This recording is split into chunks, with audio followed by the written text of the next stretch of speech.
Final table where Eric won that bracelet was Pat Peasant. He finished 8th in that tournament. Peasant and Eric Lindgren have a very good friend in common, Daniel Negreanu, who was knocked out on day 1. Well, Peasant scored a big knockout on day 1 when he eliminated former world champion Jamie Gold.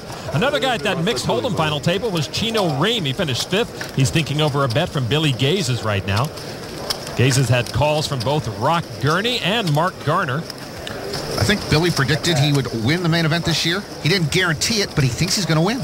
Chino will fold, so 3 to the river. River card 2 of diamonds. Check from Garner. Rock Gurney, though, puts out 10,000 chips. All in for 13. And Billy's going to push. Got to root for Billy. Very smart, very nice. But both players fold. Show King 10. I know that's what you had on the turn, Billy.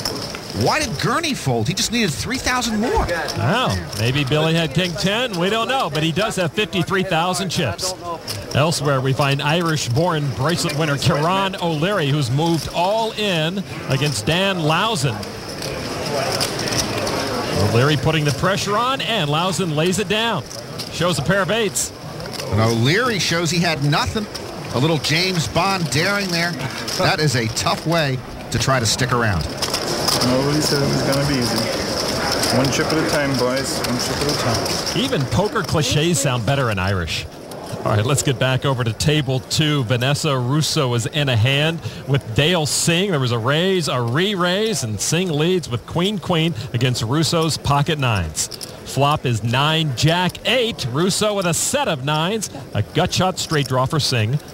Russo checked. Singh bets 2,000. Well, Vanessa's going to slow play it. Singh with an overpair to the board and now a straight draw. I'm going to raise. Yeah, check raise from Vanessa. She makes it 7,000. Well, Singh has never liked getting check raised by young ladies in pink caps. He needs 5,000 to call, and he does.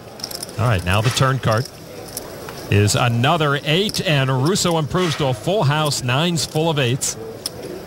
Yeah, Vanessa Russo now with a hammer lock on this hand. Get 8. And she'll make it 8,000, a little less than half the pot. Singh is dead to a queen. The straight now would do him no good. He does call. What you got, Dale? Pretty good hand. All right, now the river card. It is a 10, and that gives Singh the queen high straight, but it's second best to Russo's full house. 10. She'll bet 10,000. She value bets it. And Singh calls. 9 full of 8s. And a full house will beat a straight every day. I make it straight on the river. Good hand, good hand. And the woman they call Lady Maverick picks up a nice pot there. Nice rock. Well done, Chad. I almost thought you might have pocket 10s there and hit me on the river. I knew you had a big pair, but... Now, Vanessa had a good read on her opponent there. She is a smart gal, a Duke grad, a law school grad, and a self-proclaimed Rubik's Cube specialist. It's that skill which we put to the test in this edition of Heads Up with Norman Chad.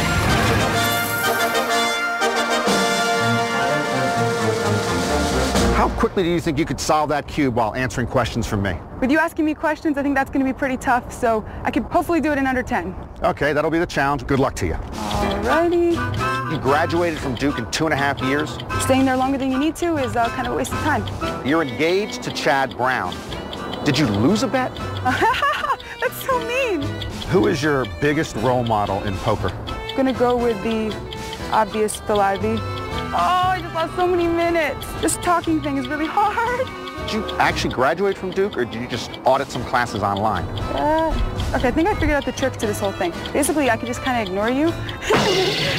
You know the square root of 6,324? What's your favorite color? Could I beat you in backgammon? Why'd you get engaged to a man with no future? How many carats is your engagement ring? How much wood could a woodchuck chuck if a woodchuck could chuck wood? I don't know how much wood a woodchuck could chuck if woodchuck could chuck wood.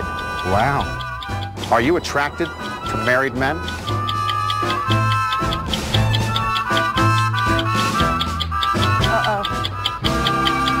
Yes! My Still do the Rubik's goodness. Cube. Still light outside. That's not nice. Oh! I know this won't get me a wedding invite, but Vanessa, please tell Chad I'm just kidding. And the main event bracelet would be a great match to that ring she got from Chad Brown. Action continues now here at our featured table. That is Garth Paul with Ace King. Blinds are at 250 and 500. He raises to 2,400. This is the second largest main event in history. We started with 6,844 players. Action folds over to three-time bracelet winner Chao Zhang. Pocket fives in the big blind. Chao's cashed in the main event only once. In 1996, he finished 13th.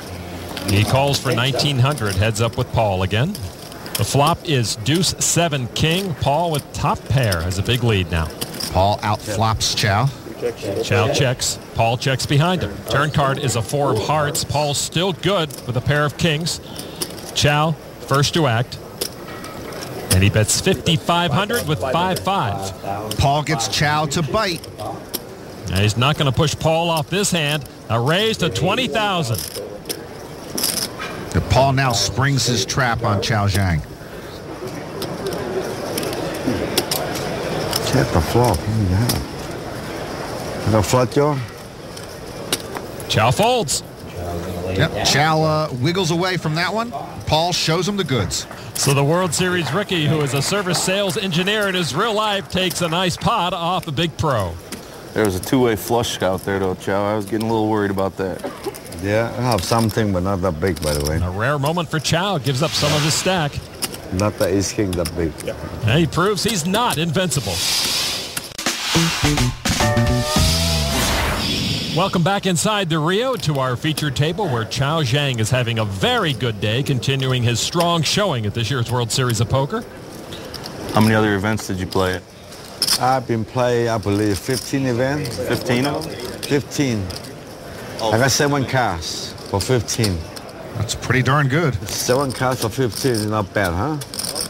Yeah, Chao Zhang, like a lot of other top pros, having a very successful 2008 World Series. But out in the field is a guy who's made no secret of the fact that he's the one that's going to win it all. ESPN, I am the greatest player in the world. When I go all in, they cannot call me. It's impossible. That is Silvio Formica. Lon, excuse me while I report to the rail. What? That bad? For the camera. How about 3 10s? How about 3 10s? How's it feel to have the greatest player in the world in your camera? Did you enjoy that? Did you ever try to beat the Italian stallion when I bet out? Mr. Stallion, I need your answer. His name is Silvio Formica. He is the Italian stallion, and I would follow him to the ends of the earth. On the other hand, yeah, Justin Phillips, usually a talker, but he's pretty quiet right now while in a hand with Mina Rita Corpi. And looks like they're going to split the pot. Wow, you're free rolling. Both with Queen 9. How do you check the flop? How did you? I was check raising. You were just checking. Check. Perhaps I was too. Check raising. So what if he bets I raise, you call? No, I would really raise, of course. Wow, you're gangster. That's me. Maybe we have a new poker couple on the block. Back to our feature table where we do have a new player sitting down, the Alabama Cowboy himself, Hoyt Corkins. He'll be right on Chao Zhang's elbow. What side of town do you live? I live in Spanish Trails, close to you. Oh, Spanish Trail. Yeah, really close. Right. Mile from you. You don't want to live too close to Chao? I'll bet you he plays a lot of loud music late at night. You live in Spanish Hills, right? Yeah, I live next door to your door. You been to your house? Yeah, I've been there. My next door neighbor. I lived at the next door to your door like, it's 11 years now. It's 11 years. George Bronson. Well, I bet that end of the neighborhood is party central. Well, now that Hoyt knows Chao's next door, maybe he'll invite him to the next hot tub party Doyle has.